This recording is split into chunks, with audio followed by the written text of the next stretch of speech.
中后里的泰安派出所，逐年拢吸引真侪游客来。虽然目前花放敢若开1、2成，不过还是有民众提早来看花。就含苞待放啊！我不知道会不会有人，就是因为正好来旅游，所以就今天来。泰安樱花季活动会伫2月19举办，派出所嘛要提供2条路线给开车来的民众。上来的话，到那个安美福安的话要左转走堤防路上来派出所这边赏樱。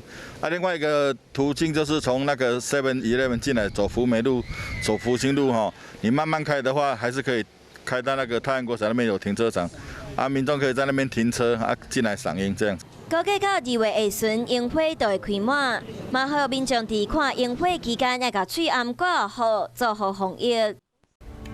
我是陈雅玲，想要跟我一起从零掌握天下事吗？赶紧按下华视新闻 YouTube 频道的订阅按钮，开启小铃铛，跟我一起探讨公共议题，给您最专业的华视新闻。